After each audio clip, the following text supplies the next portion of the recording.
if this is Mark, Right. you see him running away. Right. And that is exactly what he does when he's with Paul and Barnabas on the first missionary journey. Sure. So they went from Jerusalem to Antioch to Cyprus. And in Cyprus, they had an issue with a false prophet. Right. And then Chapter 15. 13 is we see again that they had John with them. And then in verse 13 of chapter 13, it says, "Now after Paul and his companions set sail from Paphos, they came to Perga in Pamphylia, but John left them and returned to Jerusalem." It was interesting going over this last night, trying to make sure that I had like what I remembered was correct. Right. And everyone keeps saying, well, we don't know why he left. And there's all this speculation that, oh, he disagreed with Paul about this, or there was this over here. But from what I understand, the road between Pamphylia and they were going to, where was it? They were going to Antioch. Apparently, that road, and this was how it was originally taught to me, and I did find that there are other people that see this, but not a lot. That road was dangerous, treacherous, and filled with robbers. Interesting. It doesn't specifically say, so we really don't know, and it's hard to preach. It's always dangerous to argue from silence in Scripture. I am in agreement with what was taught to me when learning about John Mark. He had just seen this big battle with this false prophet in Cyprus, and he saw the road ahead. He's like, we're going to get robbed. We're going to we're going to get beaten. We're going to someone's going to fall down a cliff. Right. Like it was a physically treacherous road too. And he just bailed. Sure. He got scared. It wasn't that he was a mama's boy. Right. No, he got scared. Right. And he ran away. And so if the young man in Mark is John Mark, this is the second time he's turned tail and bolted out the door. Established pattern of behavior. Regardless of why, there were consequences. Sure. There was fallout. Right. I saw this for myself. When I left my job, I was in leadership in one of my churches. It was a church where we had two different studies, and in my study, my main study, I was running the men's ministry. And because the pastor's older, and also because of situations where we couldn't be on one of the studio lots anymore, we combined just one study.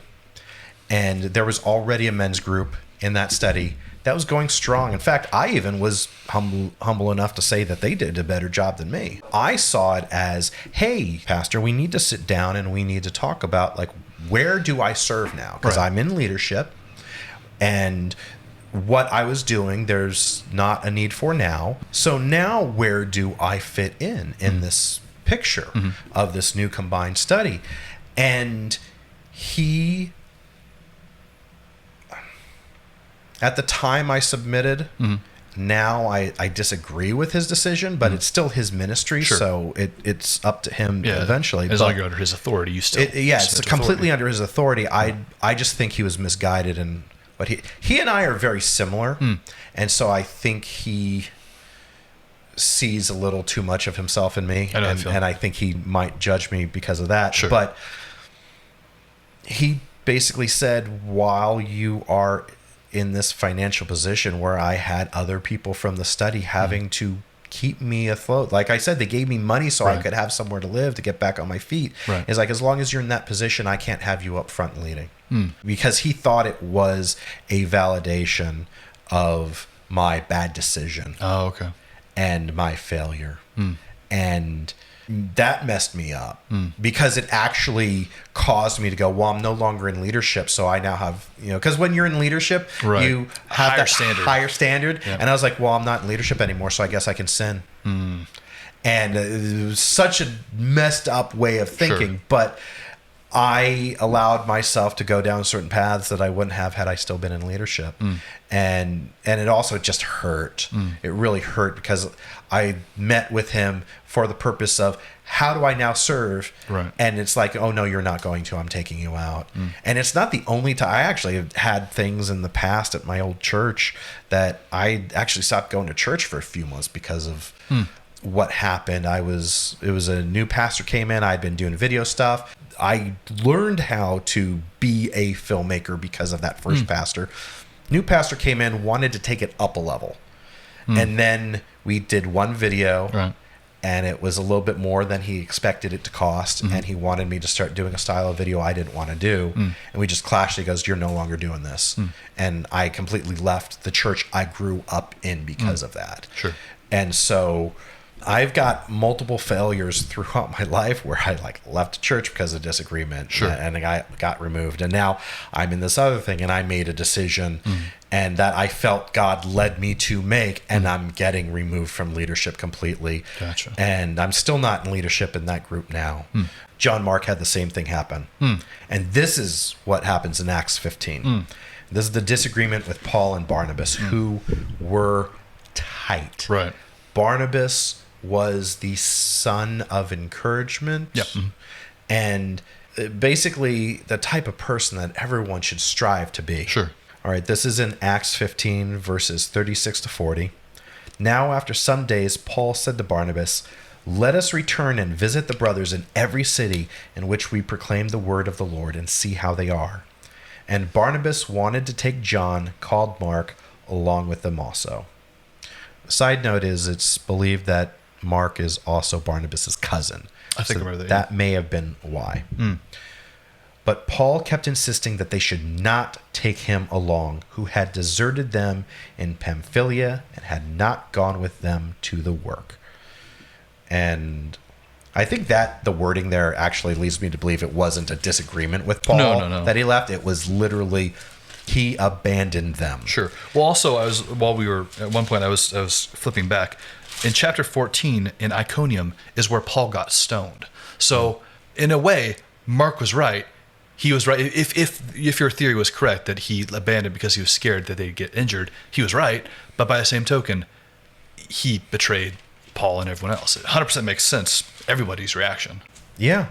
Except for Barnabas. I have no idea what he was saying. So continuing on, and there was such a sharp disagreement that they separated from one another, and Barnabas took Mark with him and sailed away to Cyprus. But Paul chose Silas and left, being committed by the brothers to the grace of the Lord. It's probably exactly the way I felt when my pastor said, I can't put you up front when you're destitute, is exactly how John Mark felt when Paul, the superstar of the church, was like, no, you screwed up. And because of that, you're not good for anything. You should not come on this trip. I don't know how much time had passed between the two. And there's not much said. Right. But we do get some glimpses of later on. Sure. In Colossians 4:10, Paul says that he's sending Mark, the cousin of Barnabas, whom you've received instructions, and if he comes to you, welcome him. So he's sending him with a good report. In Philemon, verse 24, he says that he lists Mark in with a bunch of people and then says, my fellow workers. So he is identifying Mark as a fellow worker. And then the big one is in 2 Timothy chapter 4, verses 9 through 11. And this is the end of Paul's last letter, shortly before he is put to death. He's basically saying goodbye, as we had commented before. Right. Be diligent to come to me soon, for Demas, having loved this present age, has deserted me and gone to Thessalonica. Crescens has gone to Galatia. Titus to Dalmatia. Only Luke is with me. Pick up Mark and bring him with you, for he is useful to me for service. And I also pulled out a few of the other translations, especially the Amplified Classic has it, for he is very helpful to me for the ministry.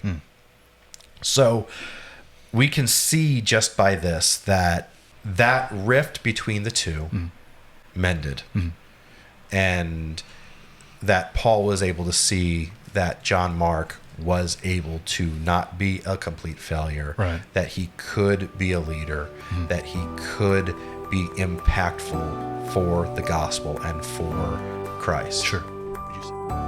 Thank you for watching this clip from Eternal Impact. Make sure to like, share, and subscribe, and catch our full episodes every Tuesday on YouTube, Apple Podcasts, and Spotify.